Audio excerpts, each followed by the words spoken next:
Hello and welcome again to Farm Book. So what is the difference between Swiss chard and spinach? Yeah, according to me, I've always thought about spinach as spinach, but apparently I was wrong. We have a look at Sakata's field day, and they tell us a bit more about what the difference is between the two things. Enjoy. That's Swiss chard, that's not spinach. Okay. So that big green leaf is actually Swiss chard, and this is Actually spinach. Look at the photo maybe. So what you'll see in the market as baby spinach, that is actually the only true spinach that there is. Ah, okay. Okay. No, I've learned something as well. So I know I specifically like to use in salads. It's the baby spinach that they use in those polypacks, and that's more or less it.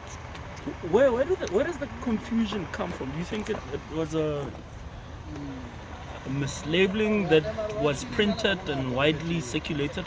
Because everywhere you go, I mean, even if you look at the RC manuals, they'll put Swiss chard as spinach. Yes, no, that's true. Well, I was confused for very long as well. Before I started working with agriculture this intensely, I mean, if you're just a consumer, you think that's spinach. Because growing up, we used to eat a lot of pumpkin and spinach as a Sunday, add on to the meat, and always meat. And that was spinach. That was what we ate. My mom snipped that stuff into a pot, and that's what I knew as spinach. So I don't know if it was a common misconception in the old days, because this stuff was never used in South Africa. I mean, baby spinach is a trend that now came into places like Woolworths and Pick n Pay. You won't even find it at the normal market. But this has been big overseas.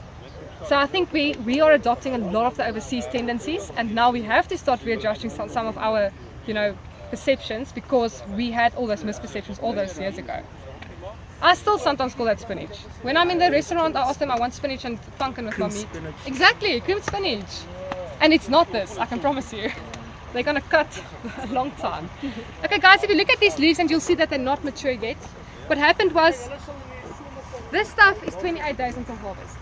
Very quickly, 28 to 35 days to harvest.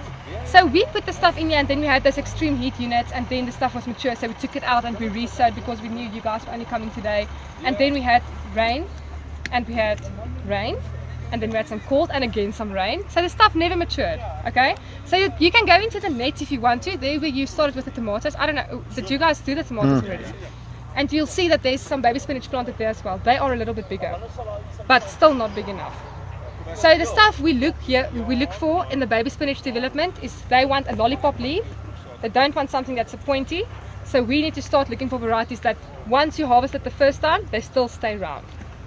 Okay, there isn't much uses for it. Yeah, except Woolworths. Woolworths, yeah, that's the uses. Okay, so who knows wild rocket? It's something that they also use as an add-on in salads or in making food. A lot of people don't like it. It is very wild. You get cultivated rocket. And That's at the back. I see there's someone there that wants to taste it. So That's at the back. That's Okay, at the back. Here's the wild rocket. That stuff started flowering because it was too much rain, too much sun. Okay, this is past its date. Started flowering. So it started flowering. We decided to keep it in there because brassicas can become a bit boring. There's no color. So we decided to keep it in the back there, just so. Yeah. And then the next 5 stations that you'll see, I harvested some leaves this morning. They have started wilting now, but you can still see the color. Guys also harvest this as a baby leaf. Now this is a Swiss chard, what we call spinach, but this is colored stuff. So we sell it as a baby leaf. They only grow it up to this big, and then they harvest it. And you'll also see it in the supermarkets.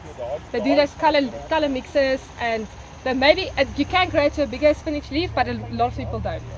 They use it in microgreens, those bull's blood, with the red vein, and then they use it in the baby spinach mixes. Okay, here's a red one. If you fertilize the stuff correctly, then you'll get different intensities of red and pink and whatever, but this stuff was obviously, we couldn't focus intensely on them. So you can still see that it's supposed to be a pink, it's supposed to be a red, it's supposed to be brighter, it's supposed to be deeper. Okay. But do you play around with the phosphates for that, or what is the main element if you're talking about the fertilization? I'm not sure exactly what to play around with. Okay, but you need 2 different elements. Dit bietjie vereistes verskil, ja. Okay, but the nice thing about the baby leaves is that when it is a true baby leaf, it's very uniform. I cut this morning physically. I walked into the field, I was running around like a crazy person trying to harvest all the stuff, the other stuff. So I went in here and I cut it like this and I put it here. And look how uniform it is. All the same length, everything is the same size. And that's the thing about a true baby leaf. If it grows up, it won't go all crazy, it will still be very uniform.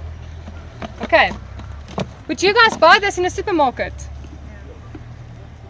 Wie sê ja? Ek sal dit koop. I like it. It's nice. Yeah.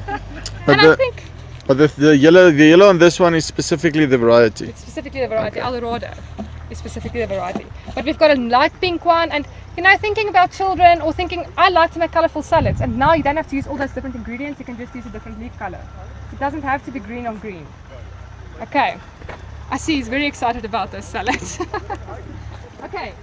So very wilted and very sad to be here. I know. But this is your classic four-duke giant Swiss chard. Or as we call it, spinach. Okay. I know it's a bit wilted, but you can still see what the leaf structure here looks like. It's a big bush, it can grow anywhere. Whenever someone wants to farm something and they haven't done it before, we say grow Swiss chard. It's an easy crop to grow, and there's always a market for it in South Africa. Okay, in bushes. And not when it comes to the market looking like this, obviously. Okay, but this, you can see an example here. This is the old tried and trusted. This is the new genetics, Silverado. If I pick up the leaves, you can, even lying here, you can see it even looks better. It's also been harvested at the same time.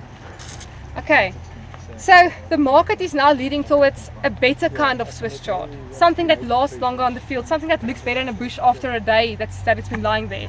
And this will still look better than this one. The leaves are not as big, fair enough, but it's much more ruffled. Do you see? So when you process this product, you're still going to get a lot of product from it because it's heavy. Okay, whereas this one is not as ruffled. It is still ruffled, but look at the ruffling on this one. Do you see that? Okay, so a lot of the processors, planters, places like Crisp, they use leaves like these. Okay, it's a big grower in the Cape as well. Good, that was the Swiss chards. Any questions? So there was a few interesting pointers. Have a look at our next video just on our Facebook page. We are handling cabbage and the different types, hybrids, all those type of cultivars. Have a look out. See you soon. Cheers.